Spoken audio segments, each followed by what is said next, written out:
मैं तो लगातार ट्रैवलिंग में था, लेकिन ये जो जब ये कंट्रोवर्सी मची, तो हमें भी देखने का वो मिला।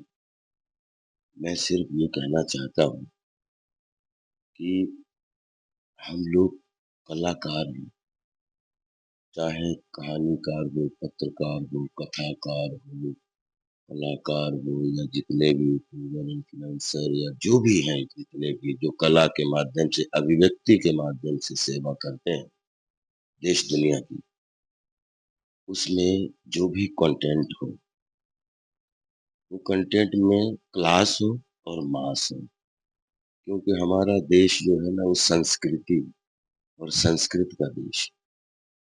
हम लोग हर रिश्ते की बड़ी इज्जत करते हैं, लेकिन रिश्तों का मजाक उड़ा के और इतना घिनौना मजाक उड़ा के, और अगर हमें ये लगता है कि हम कोई मनोरंजन क्रिएट कर रहे हैं या कोई मैसेज क्रिएट कर रहे हैं, तो मैं आज से नहीं बहुत पहले से ऐसे वीडियो और ऐसे ये इस तरीके के हमेशा समझाता रहता हूँ।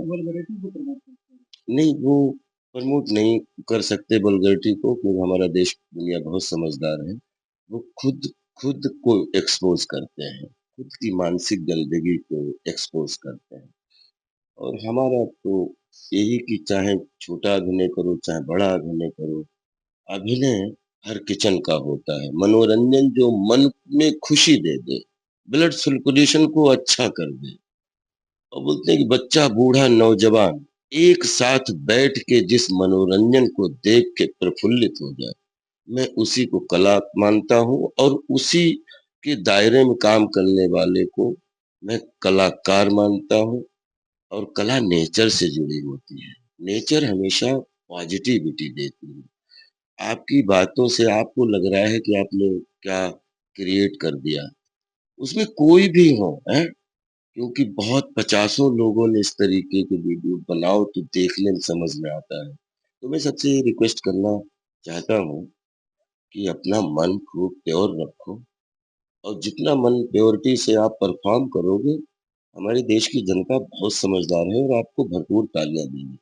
और ना कि ऐसी चीज निकल जाए मुंह से आपके, और जो ना सुनने में अच्छी लगे, ना देखने में अच्छी लगे, ना आपके मुंह से ये, जहाँ पे बोलते हैं ना, हमारा देश ऐसा है कि वसुधैव कुटुम्बकम, मातृ देवो भव, पितृ देवो भव, गुरु देवो भव, बोलो संसार देवो भव, जिसे बोलते हैं जय माँ, जय महात्मा, जय परम पिता परमेश्वर परमात्मा। खूब मॉडर्न रहिए, अपग्रेडेड रहिए, दुनिया के साथ चलिए। We are all innovative people, खूब इन्वेंशन कीजिए। और जो बोलते हैं ना, कला, कलयुग जो है ना, मशीनों का युग है, कला का युग है। और हम कला के माध्यम से पूरी दुनिया में एक पॉजिटिविटी का माहौल, क्योंकि इतनी चारों तरफ लोगों को प्रेशर है, रोटी, कपड़ा और मकान पूरे विश्व में, तो आपको देख के अगर मन में थोड़ी सी मुस्कुराहट आ जाए, तो उसका स्वागत है।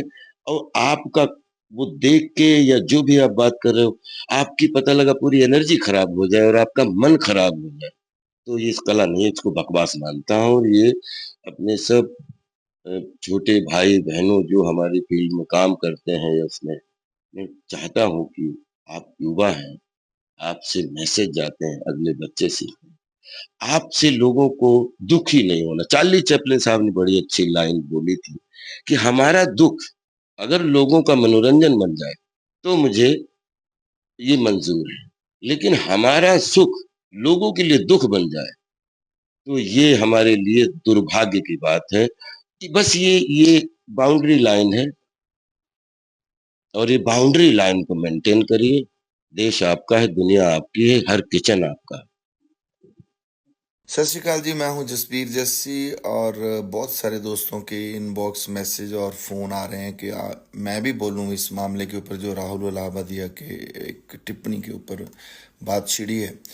मैं तो उसका धन्यवाद करना चाहता हूं कि उसने कम से कम आपकी ज़मीर को जगाया है, और दुख प्रकट करना चाहता हूं कि आप लोगों की गैरत की जो ऊंचाई है, आपकी गैरत की जो कैपेसिटी है वो इतनी बढ़ चुकी है कि आपको बहुत देर बाद कोई बात जो है पिंच की है, जबकि ये काम 15 साल से हो रहा है, 16 साल से हो रहा है, जब से अपने इंडिया में रैपर्स आए हैं। उन्होंने गंदे गाने, गंदी गालियां जो हैं वो आपको गानों में दी हैं, और आप अपनी बहन को, अपनी बेटी को, अपनी माँ को, अपनी दादी को, सबको सुनाते हो और आप एंजॉय करते हो उन चीज़ों को। आपको लगता है यार ये छोटी सी बात है। उसी बात का ये नतीजा है कि इन लोगों को समझ आ गई कि ये लोगों को फर्क नहीं पड़ता, इनकी गैरत मर चुकी है, हम पैसे कमाते हैं। उन्होंने एक शो बनाया जो बहुत गंदा था, जिसका जिक्र भी नहीं कर सकते आप। उसमें कुड़ियां बेचारी बैठी हुई हैं, मैं तो उनके ऊपर बड़ा तरस करता हूँ। हमारे सरदार जी जो हैं, एक दो लोग, उनके ऊपर तो बहुत ही ज़्यादा तरस आता है, कुड़ियों से भी ज़्यादा तरस आता है कि वो लोग मतलब इतना गिर गए हैं, उनको इतनी पॉपुलैरिटी चाहिए, या वो उनकी ज़मीर जो मर नहीं गई है, दबा दी गई है, दब गई है, कब्र में है। सो अभी भी जाग जाओ, अभी भी आपकी ज़मीर को एक अलार्म मिला है, आपको अलर्ट एक मिला है, आपको जागना चाहिए। और इन लोगों के खिलाफ सिर्फ FIR नहीं करनी चाहिए, गवर्नमेंट को भी बोलना चाहिए कि आप कोई पॉलिसी लेके आओ, ताकि जो आपके बच्चों के दिमाग जो हैं वो बच सकें। जैसे हम अपने बच्चों को नशे से बचाते हैं, जैसे हम अपने बच्चों को, ऐसे ही नहीं होता था कि पिछले जो वेद, पुराण ग्रंथ, कुरान, बाइबल, गुरु ग्रंथ साहब, उसमें जो ये चीज़ें डिसिप्लिन जो सिखाए गए हैं, इसीलिए सिखाए गए हैं कि लोग जो हैं इतने गंदे ना हो जाएं कि उन लोगों को अपने आप से ही शर्म आनी शुरू हो जाए। सो इसके ऊपर सेंसरशिप तो होनी चाहिए, जैसे हर चीज़ के ऊपर एक पॉलिसी होती है। एक प्लॉट के ऊपर पॉलिसी होती है ना, जब प्लॉट एक हमने बनाना होता है, उस प्लॉट को गवर्नमेंट बताती है कि कितनी इससे रोशनी आएगी, कितनी हवा आएगी, कितना आगे छोड़ना है इसका प्लॉट जो है, पीछे कितना छोड़ना है, इस कितनी गली रहेगी, फायर के लिए कैसे होएगा। तो वैसे ही कल्चर के ऊपर भी एक पॉलिसी होनी चाहिए। कल्चर जो है आपको डायरेक्शन देता है, कल्चर आपको आपकी सोसाइटी को रिप्रेजेंट करता है, आपको दुनिया में आप अपने आप को प्रस्तुत करते हो कि ये हमारा कल्चर है, ये हम ऐसे जीते हैं, हम ऐसे रहते हैं, हमारा ये किरदार है। और आप हमारे इन आर्टिस्टों ने इस किरदार की ऐसी तैसी की है, इनको सज़ा तो ज़रूर मिलनी चाहिए, और गवर्नमेंट को भी इसके बारे में सोचना चाहिए। बहुत बहुत धन्यवाद। अपने बच्चों को ज़रूर बचाओ, अपने बच्चों को इन चीज़ों से दूर रखो, ताकि जो वो सही डायरेक्शन में जा सकें। थैंक यू जी, बहुत बहुत धन्यवाद।